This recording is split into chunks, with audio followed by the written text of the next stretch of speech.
Hello friends, welcome to Kannan info Tamil. நம்ம இன்னைக்கு என்ன டாபிக் பார்க்க போறோம் அப்படின்னா, ஆகஸ்ட் 15, 2021 இந்தியா தன்னோட 75வது சுதந்திர தினத்தை கொண்டாட போகுது. அந்த நாள்ல பாரத பிரதமர் திரு நரேந்திர மோடி அவர்கள் ஒரு முக்கியமான அனௌன்ஸ்மெண்ட் பண்ண போறாங்க. அது என்ன அனௌன்ஸ்மெண்ட் அப்படிங்கறத பத்தி நம்ம இந்த வீடியோல டீடைலா பார்க்கலாம். நீங்க இப்பதான் நம்ம சேனலுக்கு ஃபர்ஸ்ட் டைம் வர்றீங்க அப்படின்னா நம்ம சேனலை சப்ஸ்கிரைப் பண்ணிக்கோங்க. அப்படியே அந்த பெல் நோட்டிபிகேஷன் எனேபிள் பண்ணிக்கோங்க.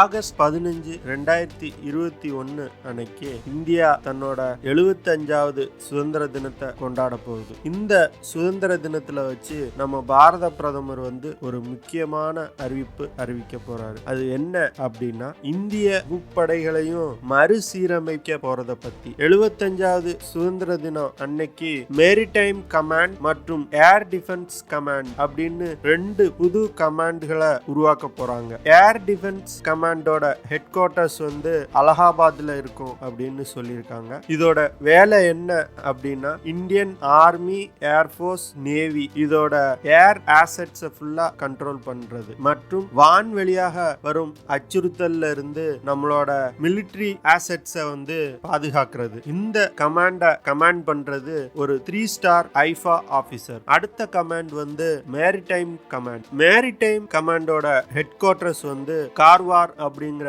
இடத்துல லொகேட் ஆக போகுது. மேரிடைம் கமாண்ட் தான் இந்தியன் ஓஷன் ரீஜியனோட செக்யூரிட்டிக்கு ரெஸ்பான்சிபிள். இந்த கமாண்ட் பண்றது ஒரு 3 ஸ்டார் இந்தியன் நேவி ஆபீசர். இந்த 2 தியேட்டர் கமாண்டுகளை தவிர இந்தியன் ஆர்மில 3 அல்லது 4 ஒருங்கிணைக்கப்பட்ட கமாண்டுகள் உருவாக்க போறாங்க. இது எதற்கு அப்படின்னா, சீனா மற்றும் பாகிஸ்தான் எல்லைகளை பாதுகாக்கிறதுக்கு. சீன எல்லையை பாதுகாக்கிறதுக்கு 2 தியேட்டர் கமாண்ட் கொண்டு வர போறாங்க. இந்த 2 தியேட்டர் கமாண்ட் ஹையர் கமாண்டுக்கு ரிப்போர்ட் பண்ணுவாங்க. பாகிஸ்தான் சைடுல 1 தியேட்டர் கமாண்ட் கொண்டு வர போறாங்க. இந்த கமாண்ட் ஜம்மு அண்ட் காஷ்மீர்ல இருக்க லைன் ஆஃப் கண்ட்ரோல் மற்றும் இன்டர்நேஷனல் பார்டரோட செக்யூரிட்டிக்கு இவங்க தான் ரெஸ்பான்சிபிள். தியேட்டர் கமாண்டுகளை கொண்டு நம்மளோட முப்படைகளையும் மறுசீரமைக்கிறது அப்படிங்கிறது ரொம்ப நல்ல முடிவு. இது மூலமா நம்மளோட முப்படைகளையும் ஒருங்கிணைக்க முடியும், அவங்களோட செயல்திறனை அதிகரிக்க முடியும். ஆனா இந்த முயற்சி நம்ம ரொம்ப முன்னாடியே எடுத்திருக்கணும். இது ரொம்ப டிலே ஆகி இப்பதான் இது நடக்குது. முப்படைகளையும் மறுசீரமைக்கணும் அப்படிங்கிற விஷயத்துல நரேந்திர மோடி கவர்மெண்ட் அவங்க எப்போ ஃபர்ஸ்ட் பவருக்கு வந்தாங்களோ அதுல இருந்தே ஸ்டெப்ஸ் எடுக்க ஆரம்பிச்சிட்டாங்க. அதோட முதல் முயற்சி தான் சீஃப் ஆஃப் டிஃபென்ஸ் ஸ்டாஃப் அப்படின்னு ஒரு போஸ்டை கிரியேட் பண்ணி ஜெனரல் பிபின் ராவத்தை அதுல அப்பாயிண்ட் பண்ணது. அதோட அடுத்த ஸ்டெப் தான் மேரிடைம் கமாண்ட் மற்றும் ஏர் டிஃபென்ஸ் கமாண்ட உருவாக்குறது. நம்மளோட முப்படைகளையும் மறுசீரமைக்கிற ப்ராஜெக்ட் 2022க்குள்ள முடிக்கப்பட வேண்டும். முப்படைகளையும் மறுசீரமைக்கிறது ஒரு ரொம்ப நல்ல விஷயம். அது ஏன் அப்படின்னா, ஒரு காம்பாக்ட் யூனிட் யுத்த நேரத்துல நம்மளோட மிலிட்டரி ஆசெட்ஸை எல்லாம் கண்ட்ரோல் பண்ணும். நம்மளோட முப்படைகளும் ஒரு கமாண்ட் கீழே இயங்கும். இது ஒரு நல்ல விஷயம். இந்த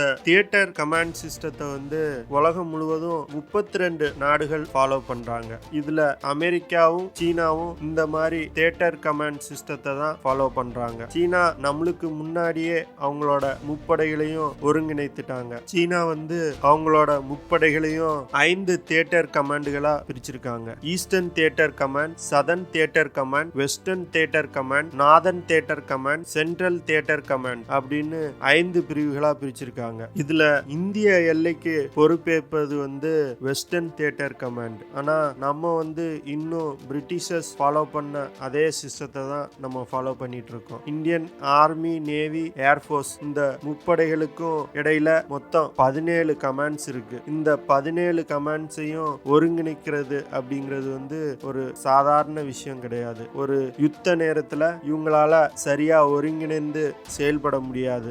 இத மாதிரி நிறைய கமாண்ட்ஸ் இருந்துச்சு அப்படின்னா, இப்போ இந்த மறுசீரமைப்புக்கு அப்புறம் நம்மளோட முப்படைகளோட ஒருங்கிணைப்பு மிக சிறப்பா இருக்கும் அப்படின்னு எக்ஸ்பர்ட்ஸ் எல்லாம் சொல்றாங்க. இந்த மூவ் நம்மளோட முப்படைகளோட செயல்திறனை பன்மடங்கு அதிகரிக்கும். ஓகே ஃப்ரெண்ட்ஸ், நம்ம வீடியோவோட நிறைவு பகுதிக்கு வந்துட்டோம். இதெல்லாம் தான் நான் உங்ககிட்ட ஷேர் பண்ணணும் அப்படின்னு நினைச்ச விஷயங்கள். ஐ ஹோப் உங்களுக்கு இந்த விஷயம் விஷயங்கள்லாம் பிடிச்சிருக்கும் அப்படின்னு நினைக்கிறேன். அப்படி பிடிச்சிருந்துச்சுன்னா ஷேர் பண்ணுங்க, லைக் பண்ணுங்க, கமெண்ட் பண்ணுங்க. மறக்காம நம்ம சேனலுக்கு சப்ஸ்கிரைப் பண்ணுங்க. அப்படியே அந்த பெல் நோட்டிபிகேஷனையும் எனேபிள் பண்ணிக்கோங்க. தேங்க்ஸ் ஃபார் வாட்சிங் கண்ணன் இன்ஃபோ தமிழ். ஜெய் ஹிந்த்.